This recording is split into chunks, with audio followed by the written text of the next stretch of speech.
இஸ்லாமியர்கள் இந்த வன்முறையே முக்கால்வாசி இப்போ ரீசெண்டாக எடுக்கிறதுனால இவங்களுக்கு இஸ்ரேல் தான் லாய்க்கு.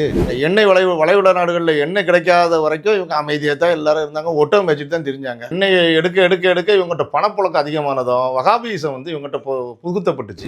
80களெல்லாம் பார்த்தீங்கன்னா படுதாடைஞ்ச பெண்களுக்கு எல்லாம் பார்க்க முடியாது பரதாரம். ஆனால் அவங்க போய் சபரிமலை கோயிலுக்கு போய் பெண் விடுதலை வேணும்லாம் கேட்டாங்க. தேவையில்லாமல் அடுத்தவங்க விஷயத்தில் தலையிடுற மாதிரி அடுத்த மதத்தை போய் இவங்க ஏன் சீட்டுறாங்க மாதிரி தான். வகாபிசம் என்னைக்கு ஒழியுதோ அன்னைக்கு தான் இவங்களுக்கு சுய அறிவே வரும். சிந்திக்கிற திறனே இழந்து போச்சு. அது மாதிரி திராவிட கட்சிகளும் காங்கிரஸும் சேர்ந்து பாய் எதுவும் சொல்லிடாத, வெட்டிடுவான், பாய் குத்திடுவான், இப்படியே பயங்காட்டி இங்க இருந்துட்டு வந்தா நம்மளுதான் யுஏஇயோடைய சுல்தானுக்கு பத்தாவதுக்கான நம்மளு எஸ்சில இருந்து மதம் மாறினா பிசிக்கு வந்துருவாங்க. பிசிக்கு வரணுமா? நாடார் சமுதாயம் பிசில இருந்து மதம் மாறினா எஃப்சிக்கு போகணும். எஃப்சி போயிட்டு இருந்தாங்க. எம்ஜிஆர் காலத்துல அவரை எவனும் மடமாத்தம் பண்ணி கிறிஸ்துவ நாடார். அவ எப்படி நாடார்? அவ பத்திராளியோட பிள்ளைதான் நாடாரு. எல்லா பெரியவங்களுக்கும் தெரியும். வெள்ளப்போடைய விதவ மாதிரி அவளை கெட்ட விட்டு ஐயோ அது இந்த சப்ஜெக்ட் பேசணும்னா அது சட்டத்துக்கு புறம்பா பேசப்படியா ஆயிரும்.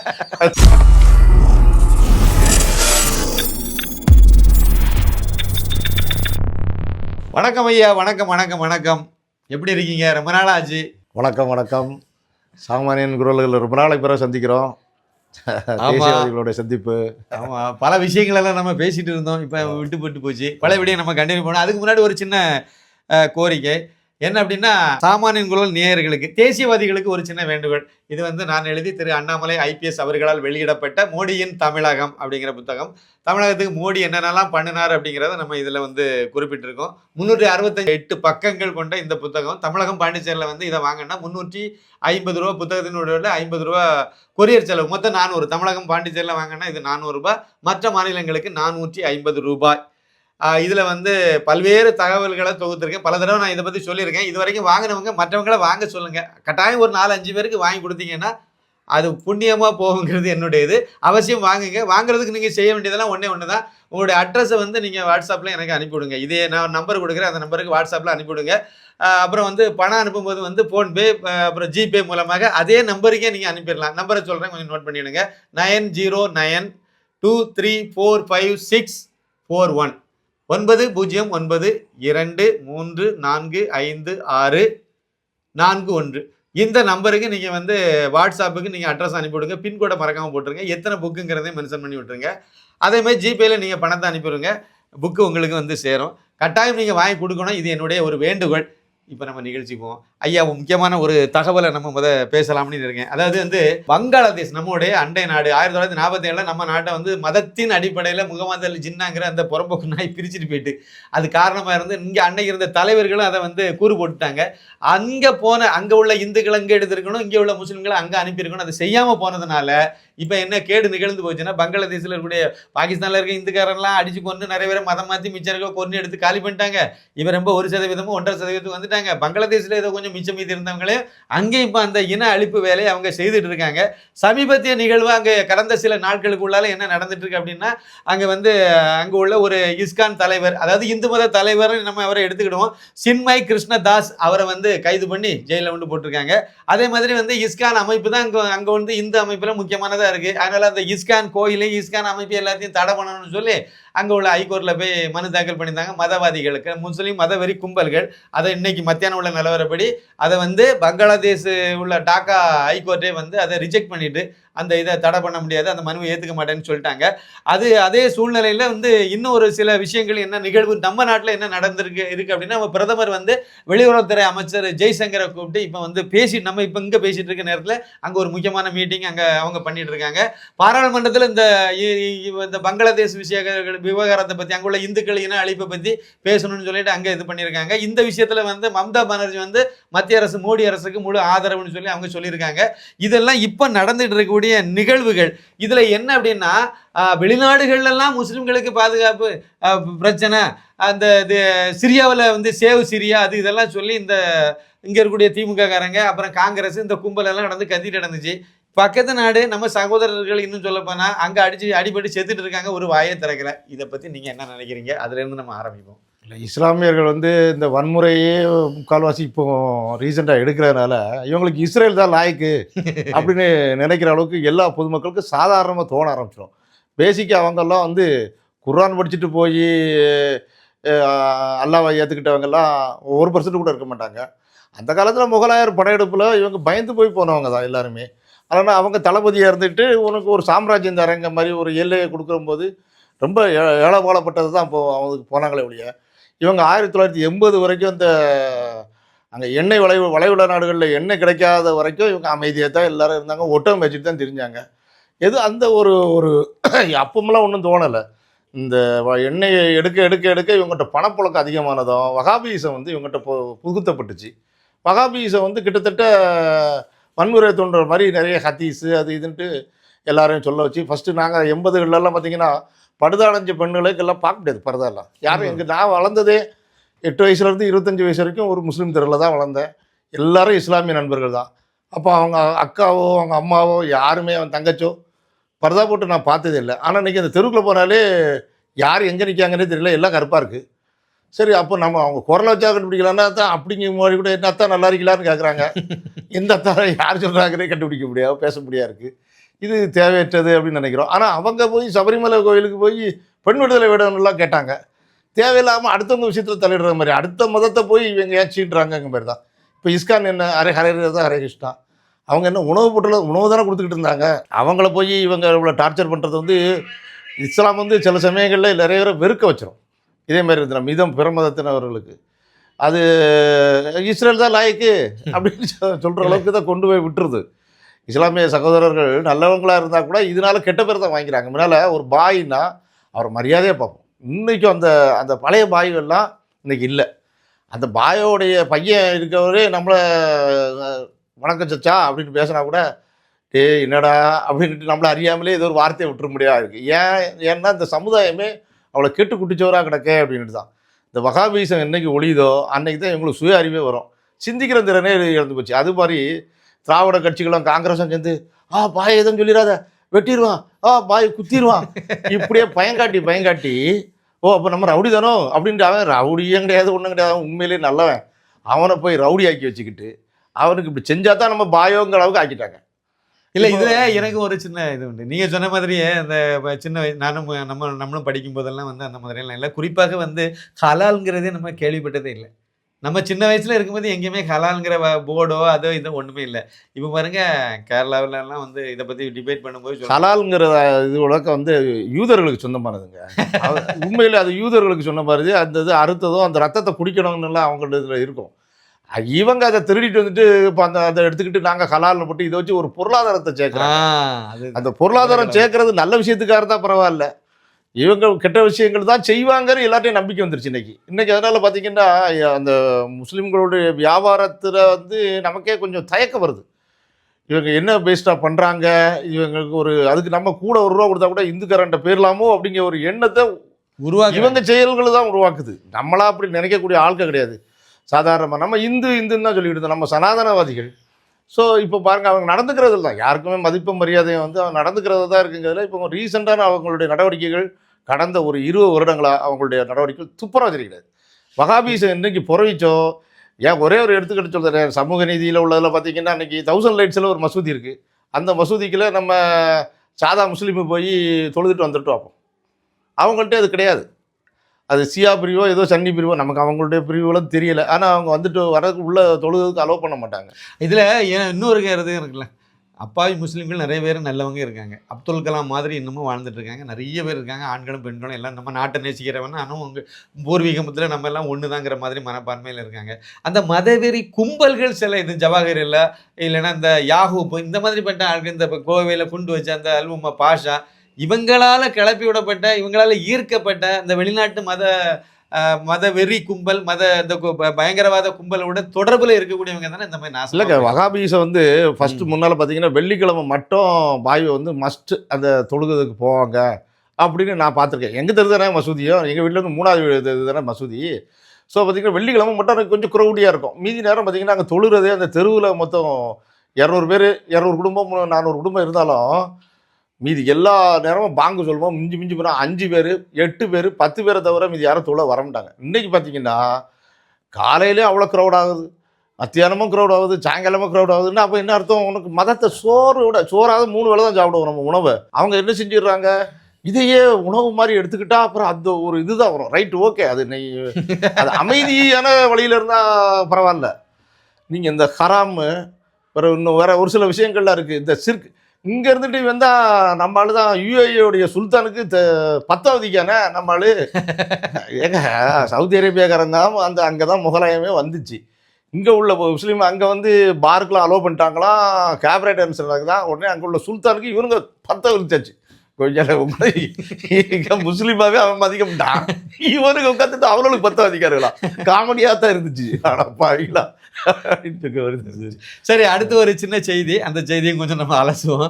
அடுத்து ஒரு முக்கியமான செய்தி, சுப்ரீம் கோர்ட்டில் ஒரு முக்கியமான ஒரு தீர்ப்பு ஒன்று வந்திருக்கு. அதாவது என்ன அப்படின்னா, பாண்டிச்சேரியில இருந்து ஒரு பெண், அவங்க பேர் வந்து செல்வ ராணி. இவங்க வந்து எனக்கு அரசு வேலைக்கு போகணும். அவங்க வந்து என்ன பிரிவு அப்படின்னு பார்த்தீங்கன்னா, பட்டியல் இனத்தில் வந்து வள்ளுவன் அப்படிங்கிற பிரிவில் இருந்து அந்த ஜாதியை சேர்ந்தவங்க. ஆனால் மதம் மாதிரி கிறிஸ்டின் ஆயிட்டாங்க. இவங்க அப்பா வந்து கிறிஸ்டினா கல்யாணத்துக்கு அம்மா கிறிஸ்டின். இவங்க அப்பா கல்யாணம் பண்ணும்போது அந்த அம்மாவை கல்யாணம் பண்ணிட்டாரு.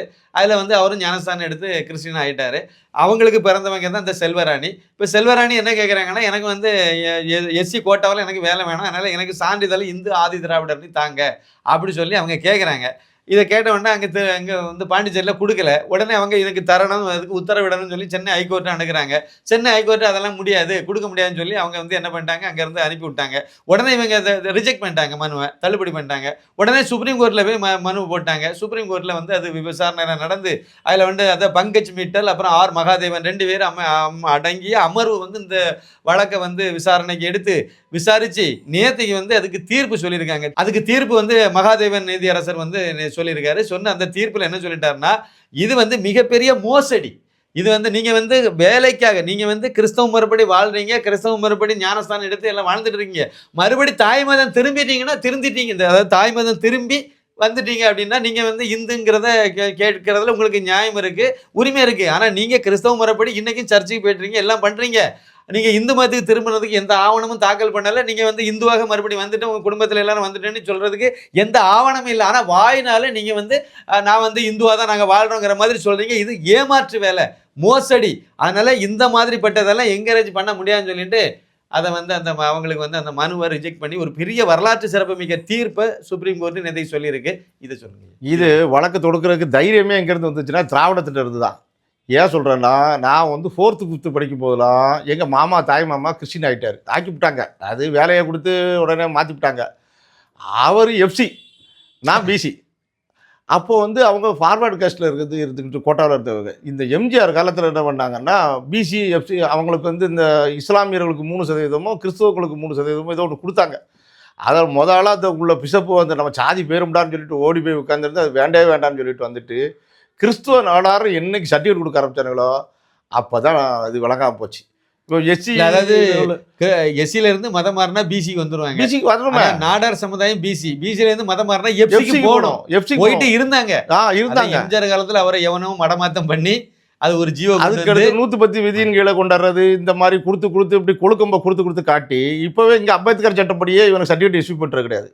நீங்கள் அதுக்கு பேசாமல் வெறுமனவே எஸ்சி பிசி ஓசின்னு போட்டு கொடுத்துடலாமே. இதுக்கு என்னது சாதியை போட்டு மென்ஷன் பண்ணிக்கிட்டு சாதியை ஒழிக்கணும்னா அப்படி தான் பண்ணணும். சிறுபான்மையினரில் வந்து இப்போ இந்த கோட்டா கொடுக்குறதே, இந்த இதில் தாழ்த்தப்பட்டவங்களுக்கு கோட்டா கொடுக்குறது இந்துக்களில் அவங்க அழுத்தப்பட்டாங்கன்னு சொல்லுது. இவங்களுக்கு தான் நீங்கள் தான் விமோசனம் வருது எனக்கு அங்கே தான் சொல்லிட்டு தான் ஜாதியே இல்லை சார் சொல்கிறாங்க.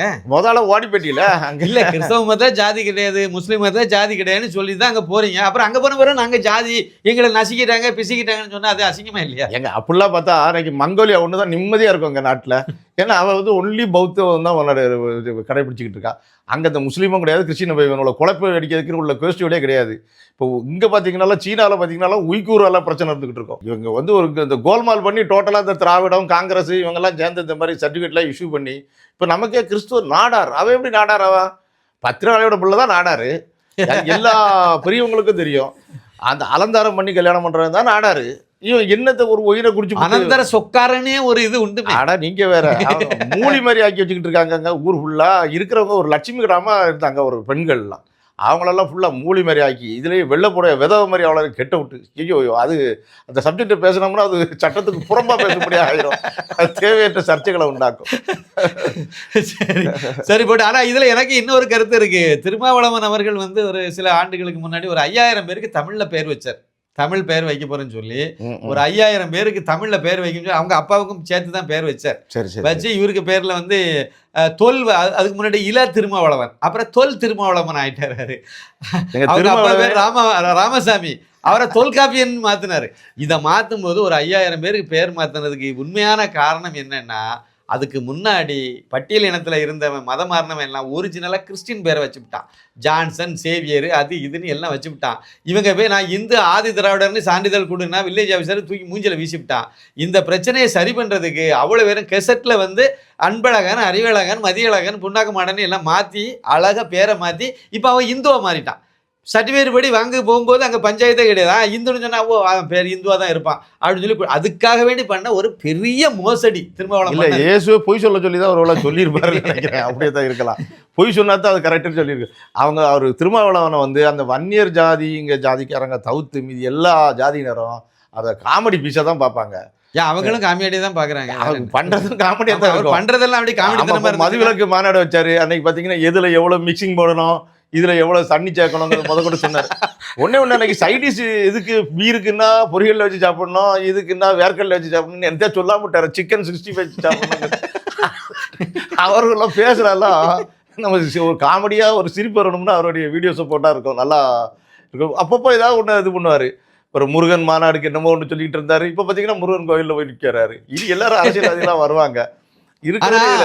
ஆனா இந்த சுப்ரீம் கோர்ட் கொடுத்த இந்த தீர்ப்புல வந்து ஒரு விஷயம் வந்து இருக்கு. என்ன அப்படின்னா, இப்ப ராசா வந்து கிறிஸ்தவர், ஆனா அவர் தனி தொகுதியில போட்டிட்டு இருக்காரு. இந்து ஆதி முதல்ல கிறிஸ்துவ நாடாருங்க சர்டிஃபிகேட்டை என்னைக்கு நிப்பாட்டுறாங்களோ அன்னைக்கு வந்து மீதி எஸ்சி எல்லாரும் விஷயங்கள்லயும் கரெக்டா ரெகுலரைஸ் ஆயிருங்க. நாடார் ஜாதியை முதல்ல போய் நாடார் வந்து சட்டப்படியே நீங்க வந்து பிசினி ஆக்கி விட்டுட்டு போயிட்டாரா எம்ஜிஆர்?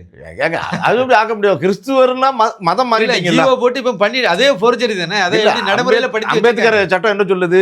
மதம் மாறியாச்சுனாலே அவ வந்து அதோட அப்பர் கிரேடு ஜாதி இல்ல அப்பர் கிரேடுக்கு போயிடுறான். அதுக்கப்புறம் எப்படி நீ கிறிஸ்துவன்னு கொடு, கிறிஸ்துவ நாடார்னு எப்படி கொடுக்க முடியும்? வெறும் கிறிஸ்துவன்னு கொடு, மதம் மாறியே கிறிஸ்துவன்னு கொடுங்க, நல்லா இருக்கட்டும், நம்ம சகோதரர்கள்லாம் ஏசப்பா அவங்களை காப்பாத்தட்டு அப்படின்ட்டு போறோம்.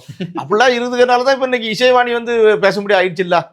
ஆமா, ஐ எம் சாரி ஐயப்பாவா. அதுவும் இந்த ஆதிதரோட சான்றிதழ் வச்சிருக்கோம். அந்த பா ரஞ்சித்ங்கிறவனும் அதே தான் வச்சிருக்காரு. வச்சுக்கிட்டு பூரா ஏமாத்துறாங்க. சும்மா அதாவது இந்துக்கள்ல ஒற்றுமை ஏற்படக்கூடாது, இந்துக்களை அசிங்கப்படுத்தணும். இது நம்ம ஆளுகளை தொடச்சிட்டு போறதுனால இன்னைக்கு தொடக்கதை நிப்பாட்டிட்டு சோளோட ஒண்ணு கொடுக்குறாங்கன்னா அன்னைக்கு எல்லாம் தெரிஞ்சிடும், பளிச்சுன்னு ஆயிரும். இப்போ இந்த விஷயத்தை வந்து நீங்க ஐயம் சாரி ஐயப்பன்னு சொல்லி ஐயப்ப சாமியை இழிவுபடுத்தின விஷயம் வந்து எல்லா இடமும் பரவி எல்லா இடமும் பிரச்சனை பெருசாகிட்டு தான் இருக்கு எல்லா இடமும். ஆனாலும் இந்த திராவிடிய மாடல் அரசாங்கம் இது வரைக்கும் கைது பண்ற மாதிரியோ அந்த மாதிரி ஐடியாவே இல்லாம தானே இருக்கு. அவளே விடாம இருக்காங்க. கஸ்தூரியை தேடி போனாங்க. 2 குழுவெல்லாம் அமைச்சு மகாவிஷ்ணு இவங்க 2 பேர் சப்ஜெக்டையும் பாத்தீங்கன்னா என்னமோ தீவிரவாதியை தேடுற மாதிரி. ஏன் ஜான் ரவியை கூட குஜராத்ல போய் கைது பண்ணிட்டு வந்தாங்க. ஒரு ட்விட்டர்ல ஒரு போஸ்ட் போட்டதுக்கு. ஏங்க இதெல்லாம் வந்து முதல்ல நான் வந்து இதுல இருந்து எடப்பாடி விஷயத்துல இருந்தே வந்ததுங்க. எடப்பாடி ஆட்சியில இருக்கும்போது மோகன் சி லாசரஸ் சொன்னான் சாத்தான்களின் கூடமாக இருக்கிறது, இதை இடிக்கணும்னு சொல்லும் போது அன்னைக்கு வச்சு மூக்கோட 4 குத்தி இருந்தானுங்கன்னா சரியா சொல்லணும். இதே ஒரு ஏழை வளப்பட்டவன்னா ஒரு எஸ்ஐ பிடிக்கும் போதே 4 குத்தி கூட்டு போறாங்கல்ல. ஏன் அவனோட 4 போடு போட்டு கொண்டு உள்ள வச்சிருந்தாங்கன்னா எல்லாரும் அடங்கியிருப்பான். இது கொழுக்கொம்ப கொடுத்துக்கிட்டே எனக்கு தான் ஓட்டு, உனக்கு தான் ஓட்டு, அவன் எனக்கு தான் போடணுன்னுட்டு அவ்வளோ பேரும் அவன் காலுக்குள்ள போய் அடக்கான். அது என்ன அவன் கட்டாயம் தான் போடாது. மோகன் சி லாசரஸ் சொன்ன உடனே நான் எனக்கு ஒரு சின்ன ஞாபகம் வந்துச்சு. அதுக்கு அவரை நாடாருட்டாங்களா? நாடார் தான். நீங்க அந்த பகுதியில் உள்ள நீங்க எனக்கு விளக்கம் சொல்லுங்க. மோகன் சி லாசருக்கு வந்து நிறைய பேருக்கு குழந்தை இல்லாதவங்களுக்குலாம் ஜெபம் பண்ணி குழந்தை கொண்டு வந்திருக்காரு. ஆனா அவருக்கு குழந்தை இல்லையா? அதுக்கு யாரும் ஜெபம் பண்ணலையா? என்ன கதை அது? இல்ல அவர் ஜெபமே அவருக்கே. அதாவது இவங்க எல்லாம் வந்து போலி தீர்க்கதரிசிகள். போலி தீர்க்கதரிசியா? ஃப்ராடு இவங்க எல்லாம். ஆமாம், ஜெபமலைன்னுட்டு ஒன்று இப்போ தென்காசி மாவட்டத்தில் ஒன்று உருவாக்கிக்கிட்டு அதுக்கு நல்ல வேலை அங்கே சோகம் வந்ததுனால ஃப்ளாப்பாக கிடக்குறான். இதுக்கு 4 பஸ்ஸை விட்டு ஊரில் இருக்க விடோ அந்த யார் ஏழைப்படப்பட்டதோ வந்து அள்ளிட்டு போயிருது. விட்டு அல்லூயான்ட்டு போட்டு அடிக்க ஒப்பாரி காலையிலேருந்து சாயங்காலம் வரைக்கும் அனுப்பி விடுதா. இதனால என்ன கிடைக்க போது அவங்களுக்கு எங்கேருந்து ஃபண்டிங் வருதுன்னே தெரியல.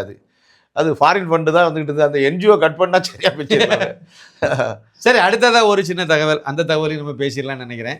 என்ன அப்படின்னாக்கி இந்த இப்போ 2 நாளைக்கு முன்னாடி நம்ம 23ஆம் தேதி தேர்தல் முடிவு அறிவிக்கப்பட்டது. அதில் மகாராஷ்டிரா தேர்தல் வந்து ஒரு பெரிய கலக்கத்தை வந்து அரசியல் வட்டாரத்தில் தேசிய அளவில் இந்த கூட்டணிகள் மட்டத்தில் மிகப்பெரிய ஒரு பூகம்பத்தை கிளப்பியிருக்கு. முக்கியமாக அது வந்து இந்துக்கள்லாம் சேர்ந்து ஒன்று சேர்ந்து ஓட்டு போட்டுட்டாங்க. அதனால பாஜக அணி வெற்றி பெற்றுச்சுங்கிறது அடிப்படையான விஷயமா இருக்கு. இதில் இந்த தேர்தல் முடிவுக்கு பிறகு சரத்பவார், அப்புறம் வந்து உத்தவ் தாக்கரே, அப்புறம் காங்கிரஸ், இந்த கூட்டணிக்குள்ள ஒரு பூகம்பம் வெடிச்சு கிட்டத்தட்ட வந்து சரத்பவாரை பார்த்து உத்தவ் தாக்கரே என்ன சொல்லிட்டாருன்னா, நீ சனியை பிடிச்சி சனியனே சொல்லிவிட்டார். இன்னைக்கு காலையில் உள்ள நிலவரப்படி சனியன்னு சொல்லி திட்டி அந்த கூட்டணியை விட்டு நான் வெளியேறேன், நான் சனாதனவாதியாக தான் நான் இன்னும் வாழ போகிறேன், இது முதல்ல தெரிஞ்சிருக்கணும் என்ன அப்படின்னு சொல்லிட்டு அவர் சண்டை போட்டு வெளியே வர்றாரு. இந்த பக்கம் பார்த்தா மம்தா பானர்ஜி வந்து இந்த காங்கிரஸ் சொல்கிற மாதிரிலாம் நாங்கள் பாராளுமன்றம் தான் புறக்கணிக்க முடியாதுங்க போங்க அப்படிங்கிற மாதிரி அந்த அம்மா வந்து என்ன பூதா அதானின்னு சொல்லிட்டு கிடக்குற, அதெல்லாம் வந்து இல்லை இன்னும் நிறைய பிரச்சனைகள் இருக்குங்கிற மாதிரி அந்த அம்மாவும் இந்த கூட்டணியை விட்டு வெளியே வரக்கூடிய மூடில் இருக்காங்க. இந்த அரசியல் சூழ்நிலை தமிழ்நாட்டில் எப்படி வரணும்னு நினைக்கிறீங்க? எப்படி வெடிக்கன்னா அண்ணாமலை வரப்போறாரு. உத்தவ் தாக்கரே ஆட்சியில் இருக்கும்போது ஒரு சாது ஒருத்தரை அவருடைய மடத்துக்குள்ள இருந்து போலீஸ்கார வெளியே கூட்டு வந்து எல்லாரும் சிரிச்சுக்கிட்டே இருந்தாங்க. அதே அந்த பாவமே வந்து இனி உத்தவ் தாக்கரே வந்து இன்னும் 5 தலைமுறைக்கு அந்த தலையெழுத்து வர முடியாது. இந்துக்களுடைய சாபங்கிறத வந்து, அதாவது சாபம் ஒரு கெட்ட விட்டான்னா உடட்டு விட்டா நல்லதுதான்னு சொல்லிடுவோம். நல்லவே சாபம் விட்டானா உண்மையிலே பழிக்குங்கிறது அது உத்தவ் தாக்கரேக்கு ரொம்ப பொருந்தோம். இனி அவர் என்னதான் நான் இந்துன்னுட்டு அவன் என்னதான் சீனா போட்டாலும் எவ்வளோ நம்ப மாட்டான். இல்லை, அவருக்கு சூழ்நிலை பாருங்க. பால் தாக்கரே எவ்வளோ பெரிய ஒரு ஜீனியஸ், அவர் மிகப்பெரிய ஒரு தேசியவாதி, இந்துத்துவவாதி, அந்த ஞானி மாதிரி வாழ்ந்தவர். அவர் சொன்னா அவருக்கு விரல் அசைவுக்கு அந்த மகாராஷ்டிராவே அதில் உள்ள பெரும்பான்மை இந்துக்களே வந்து சுயநலம் தாங்க. ஆதித்ய தாக்கரே உள்ள கொண்டு வர்றதுக்கு அவர் ட்ரை பண்ணதுனால தானே அங்கே பிரச்சனை வந்தது. ஏக்நாத் ஷிண்டே ஏன் கொண்டாடுறாரு? அதனால தான். இப்போ இன்னைக்கு உள்ள சூழ்நிலை பாருங்க, அவர் உருவாக்குற அந்த சிவசேனாங்கிற கட்சியே வந்து உத்தவ் தாக்கரே. அதே மாதிரி மம்தா வந்து இப்போ விட்டு பிடிக்கிறதுக்கு மெயினான ரீசன் என்னன்னா, இப்போ அங்கே கலவரம் முத்திக்கிட்டே போச்சுன்னா இவங்க இதுக்குள்ள தான் ஸ்டேட்டுக்குள்ள தான் எல்லாம் பூந்துக்கிட்டு ஓடியாரும். அதனால தான் அவர் வந்து இந்தியாவுக்கு சப்போர்ட்டாக சொல்லுவார். அதானி மேட்டருங்கிறது வந்து அதானி இன்வெஸ்ட் பண்ணாத ஸ்டேட் எது இருக்குங்கிறீங்க? ஏதோ ஒரு 4-5 ஸ்டேட் வேணா. அவரு லஞ்சம் வாங்கியிருக்காங்க. நம்ம இங்க நம்ம தமிழக அரசு லஞ்சம் வாங்க எது இருக்கு? லஞ்சம் அப்பதான் வாங்க ஒண்ணுக்கு போறதுனால 5 ரூபா வாங்கிட்டு தான் ஒண்ணுக்கு போனோம். அந்த மாதிரி தான் ஆக்கி வச்சிருக்காங்க இவங்க எல்லா விஷயத்திலையுமே. போய் நீங்க 10 பைசா செலவு இல்லாம நீங்க ஒரு சர்டிஃபிகேட் வாங்கிட்டு வந்துருங்க. அப்போ அது சரி. வேற அதுக்கப்புறம் லஞ்சத்தை பத்தி மிச்ச பெரிய அதானி மேட்டர் வரைக்கும் போகலாம். சாதாரண காமன் டாபிக் அது. இல்லை, எல்லாத்தையும் விட இப்போ இந்த ஜுராசிக் பார்க்குன்னு ஒரு மூவி பார்த்தோம்ல, அதே மாதிரி அதில் அந்த டைனோசர் வர்றதுக்கு கொஞ்சம் நேரத்துக்கு முன்னால் அந்த கப்பு இப்படி கிடுக்கிடுன்னு ஆடும் பாருங்க. அதே மாதிரி அண்ணாமலை வர்றதுக்கு இன்னொரு 2 நாள் இங்கே பூகம்பம் வந்துட்டு வந்ததும் பாருங்க. விஜயாது எல்லாம் துணியா கடைன்னு ஓட வேண்டி இருக்கும். ஒரு டேட்டா பேஸா எல்லாத்தையும் அடிக்க. அதுக்குனால தான் அவசரப்பட்டு இவருக்கு பிறந்த நாள்லாம் பிரம்மாண்டமாக கொண்டாடி பாருங்க. அவ்வளோ இருக்கும் விபூதி வச்சுலாம் போட்டாருங்க. இவ்வளோ நாளும் அப்படியே விபூதியே இருக்காது எவன் தலையிலையும். இன்னைக்கு அழிய விபூதி இன்னும் கொஞ்ச நாள் எடுத்து அதை டிசைன் பண்ண ஆரம்பிச்சாங்க. ஆமா, அவன் போட்டோவில் வந்து விபூதி போட்டு வரலன்னா கூட இவங்க அந்த எடிட்டிங்ல வந்து ஒரு விபூதியை வச்சு ஒரு பொட்டை வச்சு விட்டுருதானுங்க. டிசைன் அவ்வளவு போட்டோவிலையும் அவ்வளவு ஃபிளக்ஸ்லயும் இதான் இருக்கு. நேற்று ஃபுல்லா கிட்டத்தட்ட ஒரு 100 பேனர் பார்த்துருப்போமா? 100 பேனர்ல பார்த்துருப்பேன். அவட பாய்ங்களா நீங்க. எல்லாம் மகாராஷ்டிரா தேர்தலுடைய இம்பாக்ட் வந்து பாதிப்பு இந்து ஒற்றுமையினுடைய பாதிப்பு வந்துருச்சு. இனிமேல் என்னைக்குமே வந்து ரைஸ், அதாவது ஒரு குளம் வந்து உடையிறதுக்கு வேணா முதல்ல கசிஞ்சிக்கிட்டு இருக்கும். உடைய ஆரம்பிச்சுன்னா அப்புறம் அதுக்கப்புறம் கட்டுப்படுத்த முடியாது. அவ்வளோதான். அதே மாதிரி இந்துக்களுடைய ஒருங்கிணைப்பு வந்து நம்மளை ஒருங்கிணைத்ததே இவங்க தான், சிறுபான்மையினரும் தான். நம்ம இவங்களை பற்றி ஒன்றுமே நினைக்கல. ஆக்சுவலாக உண்மையிலே அரசியல் இவனுங்க நம்மளை வச்சு தான் பண்ணிக்கிட்டு இருக்காங்க. இப்போ இந்த சோசியல் மீடியா வந்தவரை தான் புரிஞ்சிருச்சு எல்லாருக்கும். ஆஹா, என்னடா பண்ணிக்கிட்டு இருந்தீங்க மகன் அந்த பாரு அப்படின்னு இப்போ தான் விழிப்புணர்வு வந்திருக்கு. ஆனால் இந்த சோசியல் மீடியா வந்து கொஞ்சம் எஜுகேட்டடாக இருக்கவங்க மட்டும்தான் பார்க்குறாங்க. அந்த யங்ஸ்டர்ஸ் பார்க்குறாங்க. ரொம்ப பழைய ஆளுகளுக்கு தெரியல. அது டிவி தான் போய் பார்க்குதுங்க. டிவியில் தான் அந்த பொது தலைமுறை முதற்கட்டு எல்லாத்தையும் வாங்கியாச்சுன்னா டிஆர்பியை வச்சு வேஸ்ட்டாக வாங்கிட்டேன்னால அது கிரவுண்டில் போய் சேரணும்னா அந்த அண்ணாமலை சொல்லியிருக்காருல தடவை எல்லா கிராமம் தூரம் போகிறேன்னு இருக்காருல போட்டு போனதும் பாருங்களேன். அதுக்கப்புறம் எழுச்சிய ஆமாம், அதுக்கப்புறம் தான் ஆட்டமே. இப்போ பாருங்களேன், 2 மாதம் நம்ம தூங்கிட்டு இருந்தோம். என்ன நடக்கு, என்னடா டெய்லி போர் அடிக்க நினச்சிக்கிட்டு இருந்தோம். இனிமே தான் ஆட்டம். இதில் அண்ணாமலையை பற்றி நீங்கள் சொன்னதுனால ஒரு சின்ன தகவல் மட்டும் சொல்கிறேன். முக்கியமான தகவலாக இருக்குது. கடந்த பாராளுமன்ற தேர்தலில் வந்து திமுக வாங்கின ஓட்டு 1,12,92,351 ஓட்டு வாங்கியிருக்கு திமுக தனிச்சு, அந்த கட்சிக்கு மட்டும். அதே சமயத்தில் பாஜக வந்து 57,00,000 16,661 ஓட்டு வாங்கியிருக்கு. கழிந்த தேர்தலில், பாராளுமன்ற தேர்தலில், வழங்கக்கூடியது வந்து சட்டமன்ற தேர்தல். அண்ணாமலையோட விஸ்வரூபம் ஒரு 57 லட்சமா இருக்கிறத 1 கோடிக்கு மேல போயிட்டு அப்படின்னாலே திமுக அழிஞ்சிரும். இல்ல நீங்க சொல்றது பார்க்கும்போது எபோ 50%, 50%க்கு மேலேயே அதாவது திமுக வாங்கின டிஎம்கே கூட கம்பேர் பண்ணீங்கன்னா வர்ற மாதிரி இல்ல, திமுக வாங்கின ஓட்டுல 51% பாஜக வாங்கிருக்கு. பாஜக வாங்கியிருக்கு. அப்போ வரக்கூடிய தேர்தல்ல அது மிகப்பெரிய ஒரு பாதிப்பை திமுக கண்டிப்பா காலி பண்ணி. இந்த ஒரு வருஷம் போதுங்க. இனிமேல் அண்ணாமலை எங்கேயும் லீவ் போட்டுட்டு எங்கேயும் போறது இல்ல. ஆமா, இப்போ விஜயே நீங்க உங்களுக்கு எப்படி உள்ள உணர்ந்து புகுத்தப்பட்டாருன்னு நினைக்கிறீங்க? செபஸ்டின் சைமனுடைய ஆள்க அன்னைக்கு இடும்பவனம் கார்த்திக்கும் நம்ம சாட்டை துறைமுக வீட்லயே எண்ணெய்யே போச்சு. காலைல 8 மணிக்கு போச்சு, 10 மணிக்கு விஜய் கட்சி ஆரம்பிச்சிட்டாரு. அது வரைக்கும் அவங்க அப்பா வந்து கட்சி ஆரம்பிக்க விடாம 2 பேருக்கும் சண்டை நடந்துச்சு. அப்பனுக்கு மௌனுக்கும் டாப் பண்ணிட்டு கட்சி ஆரம்பிச்சுட்டாருன்னு ஒரு ஃபிளாஷ் நியூஸ் போட்டுக்கிட்டு இருக்கான். அப்போ பிஸ்லர்களுடைய ஆட்டம் வந்து எவ்வளவு தூரத்துக்கு நமக்கு கிளியர் கட்டா தெரியுது பாருங்களேன். முன்னால ஒரு இந்து முன்னாள் நிப்பாட்டிக்கிட்டு பின்னால இவங்கெல்லாம் ஆடிக்கிட்டு இருந்தாங்க. அதாவது இந்துன்னு சொல்லக்கூடிய சாமி இல்லைன்னு சொல்லக்கூடிய கேஸை இந்து பேரில் இருக்கவன முன்னாள் நிப்பாட்டிட்டு பின்னால இருந்து ஆட்டம் பண்ணிக்கிட்டு இருந்தாங்க. பிற கொஞ்சம் தைரியம் வந்து செபஸ்டின் சைமன் சீமான் சீமான் அப்படின்னு மாற்றி விட்டாங்க. அது இப்போ ஜோசப் விஜய் இல்ல, அவரும் இப்ப நெத்தியில குங்குமம் இல்லாம அவரு நீங்க சகாயம்னு ஒரு ஐஏஎஸ் ஆபீசரை இடையில இவர் மட்டும் நமக்கு பிரதம முதல்வராக இருந்தாலும் சொல்லி புரமோ பண்ணாங்களே. என்னடா இவனை ரொம்ப புரமோ பண்றாங்களே அப்படின்னு நினைச்சோம். பிறகு ஜெகன்மோகன் ரெட்டியை ரொம்ப புரமோ பண்ணாங்க. இப்போ பார்த்தீங்கன்னா வெதர் கூட இந்த பிரதீப் ஜான். ஸோ உலகத்திலேயே விளம்பரம் மூலம் ஒருத்தரை வந்து உயர்த்தி காட்டப்பட்டதுன்னா ஃபர்ஸ்ட் இயேசு தான். நீங்கள் இயேசுக்கு பார்த்தீங்கன்னா ஒரே பிட் நோட்டீஸும் அதுவும் இதோ நீங்கள் எங்கே திருக்கினாலும் இயேசுவா சொல்லி சொல்லி சொல்லி சொல்லி உங்களை இயேசு நல்லவர்னு பாட்டுக்கு யார் அவரை போய் கெட்டவர்னு சொன்னோம் நம்ம. சரி அப்படியா, நல்லவரா, ரொம்ப நல்லது, அவரும் ஜம்மியா ரைட்டு, இந்த சைடில் ஒன்று வை எக்ஸ்ட்ரா வச்சு கும்பிட்றா அப்படிங்கிற மாதிரி நம்மளுக்கு அந்த இதை எடுத்துக்கிறோம். ஆனால் ஐஎம் சாரி ஐயப்பாங்க செருப்பு கட்டலான்னு பரிதர் ஆகிடுது. நம்ம வந்து என்னைக்கா இயேசுவை குறை சொல்கிறோமா? சரி அவர் நல்ல மனுஷன் போல இருக்கு. அதாவது வேளாங்கண்ணிக்கு அதாவது இப்போ டூருக்கு போகிறான் அப்படின்னா வேளாங்கண்ணி சர்ச்சுக்கும் போகிறான், அப்படியே நாகூர் தர்காவுக்கும் போகிறான், மதுரை மீனாட்சி அம்மையும் கும்பிட்றான். அவன் தான் இந்துக்காரன், அவன் தான் நாம. ஆனால் அந்த வண்டியிலே வரக்கூடிய கிறிஸ்தவன் வந்து வேளாங்கண்ணியில் இறங்குவான். ஆனால் மதுரை மீனாட்சி அம்மன் கோயில்கள் வரும்போது இறங்குவான், நேராக கடைக்கு போயிடுவான், கோயிலுக்குள்ளே வரமாட்டான். நாகூர் தர்காவுக்கும் போக மாட்டான், அவன் தான் கிறிஸ்தவன். முஸ்லீம் வந்தான் அப்படின்னா நாகூர் தர்காவுக்குள்ளே வேணால் போவான், ஆனால் அந்த மசூதி இந்த வேளாங்கண்ணி சர்ச்சுக்கும் போக மாட்டான்.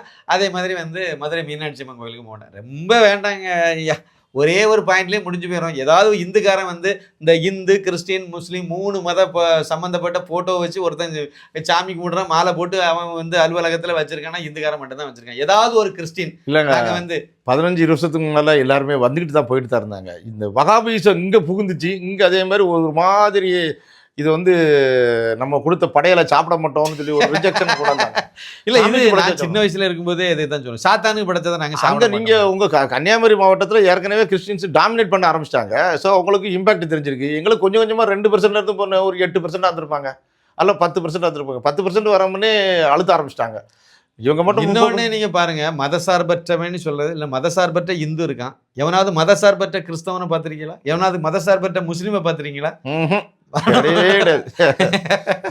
சரி பார்ப்போம். அடுத்த எலெக்ஷன்ல தமிழ்நாட்டையும் மக்கள் இந்துக்கள் வந்து ஓட்டு போடுற மூலமாக இவங்க மொத்தத்தையும் திருத்துவாங்கன்னு நான் நினைக்கிறேன். தெரிஞ்சிருக்கா இல்லையான்னு தெரிஞ்சிட போகுது.